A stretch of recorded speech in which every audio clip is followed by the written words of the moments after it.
Hello my dear friends, welcome back to my channel. আজ আমি যাচ্ছি বালিগঞ্জ বিড়লা মন্দিরে। সো বেশি কথা না বলে যাওয়া যাক। বালিগঞ্জের এই বিড়লা মন্দিরটি নির্মাণ করেন ভারতের প্রসিদ্ধ শিল্পপতি পরিবার বিড়লা ফ্যামিলি। মন্দিরটির নির্মাণ কাজ শুরু হয় 1970 সালে এবং তা দীর্ঘ 26 বছর ধরে ধাপে ধাপে নির্মাণ সম্পন্ন হয়। অবশেষে 1995 সালে মন্দিরটি সাধারণ মানুষের জন্য উন্মুক্ত করা হয়। এই মন্দিরটি রাজস্থানের সাদা মার্বেল পাথর দিয়ে তৈরি এবং ভুবনেশ্বরের বিখ্যাত লিঙ্গরাজ মন্দিরের আদলে নির্মিত। মন্দিরের উচ্চতা প্রায় 160 ফুট। সূক্ষ্ম কারুকাজের রামায়ণ ও মহাভারতের নানা কাহিনী খোদাই করা হয়েছে।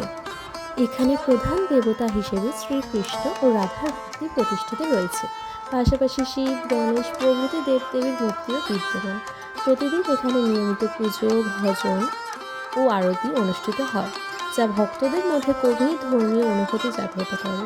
এই মন্দিরে বিভিন্ন হিন্দু উৎসব বিশেষভাবে উদযাপিত হয়। বিশেষ করে জন্মাষ্টমী উপলক্ষে বিপুল সংখ্যক ভক্তের সমাগম ঘটে। বালিগঞ্জ বিড়লা মন্দির কেবল একটি ধর্মীয় স্থান নয়, বরং এটি কলকাতার একটি গুরুত্বপূর্ণ সাংস্কৃতিক ও পর্যটন কেন্দ্র। মন্দিরটার ওপেনিং টাইম মর্নিং সেশনে 5:30 থেকে 11টা আর ইভিনিং সেশনে 4:30 থেকে 9টা। এন্ট্রি ফি একদমই ফ্রি। আর মন্দিরের বাইরে পাশেই একটা জুতো রাখার কাউন্টার আছে, যেখানে তোমরা জুতো রেখে দিতে পারবে। আর কোনো বড় ব্যাগ নিয়ে আসার চেষ্টা করবেন না। পার্স হোক, সাইড ব্যাগ হোক, সেসব নিয়ে তোমরা ঢুকে যেতে পারবে, আর ফোনটা ভেতরে বার করতে পারবে না। মন্দিরের চূড়া অত্যন্ত দৃষ্টিনন্দন এবং দূর থেকেও সহজে দেখা যায়। আমার চোখে দেখা সাউথ কলকাতার এই বিড়লা মন্দিরটা অপরূপ সুন্দর, তাই তোমরাও দেরি না করে ফ্যামিলি নিয়ে চলে এসো।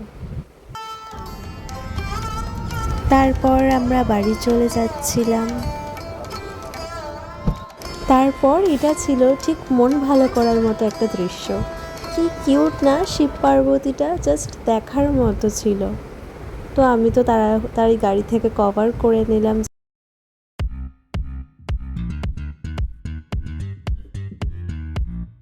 তো ফ্রেন্ডস, বাড়ি চলে এসেছি। দেখা হচ্ছে তোমাদের সঙ্গে নেক্সট ভিডিও। খুব ভালো থেকো, আর এরকম সুন্দর সুন্দর ভিডিও দেখতে হলে আমার চ্যানেলটিকে সাবস্ক্রাইব